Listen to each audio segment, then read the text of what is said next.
শুভ সকাল বন্ধুরা, কেমন আছো তোমরা? আশা করি তোমরা সকলেই খুব ভালো আছো। তা আমিও ভালোই আছি। তো আজকে রবিবারের ব্লগটা তোমাদেরকে শেয়ার করছি। তো এখন ঘড়িতে মোটামুটি 7:30 মতন বাজে। তো আজকে ওয়েদারটা ভালো আছে, তো ভাবলাম জামা কাপড় তো অনেক জমে আছে, সব ধুতে হবে। তো মা বোন এসছে বলে খুবই সুবিধা হয়েছে, বোন ওদিকটা সামলাচ্ছে, তাই আমি এগুলো সব ধোয়া কাচা করে মিলতে পারছি। তো বোন সব জামা কাপড়গুলো এখন সব মেলে দিবে এক এক করে। চলো তোমাদেরকে দেখাই, তাহলে তোমরা দেখতে থাকো।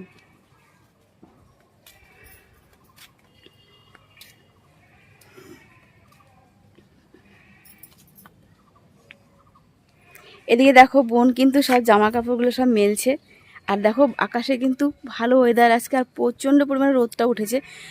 তো যেহেতু ওয়াশিং মেশিনে ধোয়া হয়েছে জামা কাপড়, তো খুব তাড়াতাড়ি শুকিয়েও যাবে, বেশিক্ষণ সময় লাগে না, তোমরা ভালোই করেই জানো। 5 মিনিট সময় মতন লাগে শুকাতে। তা আজকে দেখো এখনও কিন্তু ফুলগুলো গাছ থেকে একটাও তোলা হয়নি। আর দেখো এই ফুলগুলো কিন্তু দেখো, তোমাদেরকে বলেছিলাম যে ফুলগুলো দেখাবো। তোমাদেরকে ফুলগুলো একবার বলেছিলাম যে ফুলগুলো দেখাবো তোমাদেরকে, তো দেখে নাও আজকে সব ফুলগুলো সব ফুটে আছে, এখনও তোলা হয়নি। তো একটু পরে তোলা হবে ফুলগুলো সব। অনেক রকমেরই জবা ফুল আছে কিন্তু এখানে। আর সবথেকে আমার পছন্দের জবা ফুল এই যে দেখো, অরেঞ্জ কালারের। এটা কিন্তু খুব সুন্দর লাগে দেখতে। আর এটার মধ্যে এখনও সেভাবে কড়ি আসেনি, মানে এখনও সবে ছোট ছোট কড়ি হয়ে আসে, জানি না কী কালারের ফুল হবে। তো অবশ্যই তোমাদেরকে দেখাবো কী কালারের ফুলটা হচ্ছে। আর এখানে তো নর্মালি জানো তোমরা, সবার বাড়িতে এই ফুলগুলো থাকে, এই জবা ফুলটা। আর এটা কিন্তু দেখতে কিন্তু বেশ ভালোই লাগে। আর এখানে দেখো এই কালারের জবা ফুলটা ফুটে আছে, একটা গাছের মধ্যে দুটো গাছ লাগানো আছে। তা আমার সব থেকে বেশি ভালো লাগে মায়ের পায়ে দেওয়ার জন্য যে ফুলটা থাকে, যে জবা ফুল, এই ফুলটা বেশি ভালো লাগে দেখতে। আর এখানে দেখো গোলাপি রঙেরও জবা ফুল, যেটা অরেঞ্জ কালারে দেখলা ওরকম গোলাপি রঙের জবা ফুলের গাছ আছে। আর দেখো ঝুমকো লাল রঙের জবা ফুল, এটাও কিন্তু বেশ সুন্দর লাগে দেখতে। তো যে কটা ফুল ফুটেছে সবটাই কিন্তু তোমাদেরকে দেখালাম। আরও যেগুলো কড়ি হয়ে আছে সেগুলো সবই দেখাবো, যখন ফুটে যাবে তখনই বুঝতে পারবো কী কালারের। আর এখন দেখো বোনের কিন্তু প্রায় জামা কাপড় প্রায় শুকোতে দেওয়া হয়ে গেছে, অল্প কিছু বাকি আছে। তো এখান থেকে সোজা চলে যাব ঘরে। এখন ঘরে গিয়ে দেখবো হাজবেন্ড গেছে বাইরে বাজারে, মানে একটুখানি বাইরে থেকে খাবার আনতে। তো কী খাবারটা আনলো সেটাও তোমাদের সাথে শেয়ার করব। চলো তাহলে তোমরা দেখতে থাকো। এদিকে বোন গুনগুনের জন্য একটু আপেলটা সেদ্ধ বসিয়ে দিচ্ছে। ওকে কিন্তু সায়ালাক্সের সাথে এভাবে আপেল দেওয়া হয়। তো আপেলটাকে সেদ্ধ করে নেওয়ার পরে ভালো করে একটুখানি করে ওটার মধ্যে বাদাম টাদাম যেগুলো খায় আর কি, আমন্ড বাদাম, কাজু, কিশমিশ যা যা দেওয়া হয় ওকে, সব একসাথেই কিন্তু গ্রাইন্ডারে পিষে নেব। আর এদিকে হাজব্যান্ড খাবারটা নিয়ে এসেছে সকালের। তো এখানে মটরের একটু তরকারি নিয়ে এসেছিলো, আর এখানে ডাল পুরি নিয়ে এসেছিলো। তো এগুলো একটু গরম গরম খেতেই বেশি ভালো লাগে। আসলে কাজের ফাঁকে তো মানে একটু সময় চলে গেছে দেখি গরম গরম খাওয়া হয়নি। ডাল পুরিটা একটু ঠান্ডা হয়ে গেছিলো, কিন্তু মোটামুটি ঠিক ছিল আর কি, খুব একটা স্বাদও ছিল না। তো আমরা কিন্তু সকালে এইভাবে সব টিফিনটা করে নেব সবাই। আর এদিকে কিন্তু বোনও কিন্তু টিফিনটাকে রেডি করে নেবে, আর মায়ের জন্য খাবারটাও রেডি করে নেওয়া হবে, মানে আমরা সবাই মিলে খেয়ে নেবো আর কি। তো আমার হাজব্যান্ড তো এটা খাবে না, কেন ওর একটু গ্যাসের সমস্যা আছে, তাই ও একটু ভাতই খাবে। আর শাশুড়ি মাও খাবে না, শাশুড়ি মা ভাতই খেয়েছে, সেদ্ধ ভাত। তো আমরা এখন খাওয়া শুরু করে দেবো। আর এখানে দেখো অল্প করে আচারও নিয়ে আসা হয়েছে আর কি, ওর সাথে মানে অল্প করে আচার নিয়ে আনা হয়েছিল, এর মধ্যে আম আচার, লেবু, সব রকম মিক্স আচার আর কি। তো এখন বোন রেডি করছে খাবার। তো এখন আমরা একটু পরে খেয়ে নিব। তো এখানে বোন রেডি করে নিচ্ছে, আর গুনগুন কিন্তু কোল থেকে নামছে না, ও মেয়ের কোলেই বসে থাকবে উঠে। তো গুনগুনের সকালে খাবার কিন্তু হয়ে গেছে, ওর খাবারটা দেখানো হয়নি তোমাদেরকে, ওকে একটু আগে খাইয়ে দেওয়া হয়েছে যেহেতু বেলা হয়ে যাচ্ছিলো। আর এখন দেখো খাওয়া দাওয়া কমপ্লিট হয়ে যাওয়ার পরে এখন বোন চলে আসবে রান্নাঘরে, এখন যে রান্নাটা করা হবে সেটা। তো প্রথমে কিন্তু বোন এখানে তেলের তরকারিটা বসিয়ে দেবে। এখানে মিষ্টি কুমড়ো দিয়েই কিন্তু করা হচ্ছে। এই সব রেডি করে রেখেছিলো, মিষ্টি কুমড়ো, পেঁয়াজ, একটু আলু, একটু বেগুন, সব রেডি করে রেখেছিল। আর এটা কিন্তু একটুখানি ভাজা বসিয়ে দিয়েছে পেঁয়াজটাকে, আর তেলটাকে তো পরেই দেওয়া হবে। তো এখন এইভাবে কিন্তু তেলের তরকারিটা করা হবে। আর তেলের তরকারিটা বসিয়ে দিয়েই বোন আরও যে কাজগুলো আছে সেগুলো সব করে নেবে একটা একটা করে। তা আজকে কিন্তু সমস্ত রান্না বোনই করছে। আর সত্যি বলতে কি, মা বোন এসেছে বলে আমার খুবই হেল্প হয়েছে। মাও কিন্তু একটু পরে আমার ঘরগুলো সব পরিষ্কার করে দেবে। ঝুলটুল হয়েছিল ঘরে কিছু, তো আমি ঝাড়তে পারিনি, গুনগুনকে নিয়ে খুব অসুবিধা হচ্ছিলো। তো মাও সেগুলোকে সব পরিষ্কার করে দেবে। তো মা এখানে দাঁড়িয়ে আছে, দেখছি কি করছি আমরা। আর একটু পরে আমার ঘরে গিয়ে কিন্তু মা সব পরিষ্কার করবে। এখন ঝুল কোথায় কোথায় ঝুল আছে সব ছেড়ে পরিষ্কার করে দেবে।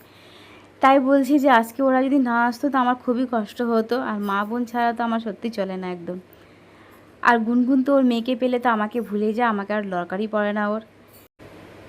তো তেলটাকে নিয়েছিল ধোয়ার জন্য, কিন্তু তেলটা না ধোয়া যাচ্ছিল না, তেলের মধ্যে অনেকটাই বরফ হয়েছিল। তো বরফটাকে ছাড়ার পরেই কিন্তু তেলটাকে পরিষ্কার করতে হবে। আর তেলটা কিন্তু খুবই ফ্রেশ ছিল, আর একদম মানে পুরো ফ্রেশ। আর বোনের জন্য রেখেছিলাম, কেন বোনের হাতে তেলের তরকারিতে তোমরা জানোই খুব ভালো রান্না করে ও, ওই জন্য আমি রেখে দিয়েছিলাম তেলটা, যে বোন আসলে বোনের হাতে তেলের তরকারিটা খাবো। আর এখানে দেখো যে মাংসটা নিয়ে আসা ছিল, খাসির মাংসটা, সেটা কিন্তু বোন এখন পরিষ্কার করে ধুয়ে নেবে। আর তেলটা এখন ভালো করে দেখো, তেলটা একটুখানি ছেড়ে গেছে বরফটা, আর এখন তেলটাও ভালো করে ধুবে। আর মাংসটাকে ধোয়ার পরে আর দেখো তেলটা কিন্তু খুব ফ্রেশ, দেখতেই পারছো তেলটা কিন্তু পুরো ফ্রেশ হয়ে আছে। তো বোন সবার লাস্টে তেলটা দেবে আর কি রান্নার পরেই। তো এখন মাংসটাকে ধুয়ে কিন্তু মাংসটাকে মেরিনেট করে রাখবে। তো বোন কী হয় মাংসটাকে মেরিনেট করেছে, চলো তোমরা দেখতে থাকো।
তো এখানে কিন্তু খাসির মাংসটাকে ভালো করে মেরিনেট করে কিছুক্ষণ রেখে দেওয়া হয়েছিল, তারপরে কিন্তু রান্নাটা চাপানো হবে। আর আমার বোনের হাতের খাসি মাংস রান্না কিন্তু খুবই ভালো হয় আর খুব টেস্টি হয় ও রান্না করলে। তো এখন দেখো কড়াইতে বসিয়ে দিয়েছে, কিন্তু অনেকটা সময় লাগে, তোমরা সবাই জানো খাসি মাংস কড়াতে রান্না করলে খুবই সময় লাগে। আর প্রেশার কুকারে অনেকে করে, কিন্তু আমাদের প্রেশার কুকারে না রান্না খুব একটা ভালো লাগে না খাসির মাংস। তো এইভাবে কিন্তু কড়াতে করলে বেশি ভালো লাগে। আলুগুলো কিন্তু বোন আগেই ভেজে রেখে দিয়েছিল, সেটা তোমাদের একটু দেখানো হয়নি। তো এখানে ভালো করে মাংসটাকে কষাতে হবে এখন, তারপরে কিন্তু জল দিতে হবে। তো বোনের কিন্তু মাংস বসানো কমপ্লিট হয়ে গেছে। আর এদিকে হাজব্যান্ডও চলে এসেছে, বাথরুমটাকে একটু পরিষ্কার করতে হবে। তো বাথরুমটা অনেকটা পিছলা হয়ে গেছিলো, তো এইভাবে কিন্তু ব্লিচিং ছিটিয়ে কিন্তু ঝাঁটা দিয়ে ঝেড়ে ভালো করে ঘষে পরিষ্কার করে দিবে। আর এদিকে দেখো মাংসটাও কিন্তু আমাদের একদম কমপ্লিট হয়ে গেছে, একটু পরে কিন্তু আমরা খেতেও বসে যাব। তো গুনগুনের তো খাওয়া হয়ে গেছে, গুনগুনের আগেই খাইয়ে দেওয়া হয়েছিল। তো এখন আমরা তিনজনেও খেতে বসে পড়বো। তো তিনজনে খেতে বসে পড়েছে, হাজব্যান্ড আর শাশুড়ি মা সামনে ঘরে টিভি দেখতে দেখতে খাচ্ছে। তো খাওয়া দাওয়া পরে কিন্তু অনেক কাজ থাকবে, সেগুলো তোমাদেরকে চলো দেখাই। তো খাওয়া দাওয়া পরে দেখো এখানে যেগুলো কাপড়গুলো ছাদে মেলেছিলাম সেগুলোকে সব তুলে নিয়ে আসা হয়েছে, আর পর্দাগুলো না টাঙিয়ে দিচ্ছি। আর গুনগুন দেখো এখানে ঘুমোচ্ছে বলে কিন্তু করতে পারছি। আর মা কিন্তু গুনগুনগুলো ঘুমানোর আগেই কিন্তু চাদরটাকে বিছিয়ে দিয়েছিল খাটে, আর বালিশের খোলও পরানো হয়ে গেছিলো। আর এখন আমি কোল বালিশের খোলটা পরিয়ে দিচ্ছি। আর দেখবে কতগুলো কাপড় নিয়ে আসা হয়েছে, এগুলো দেখো সব ভাঁজ করতে হয়। বোন আর আমি দুজনে মিলিয়ে কিন্তু এগুলো সব ভাঁজ করে যেখানে যেখানে রাখার সেখানে সেখানে সব রেখে দেবো।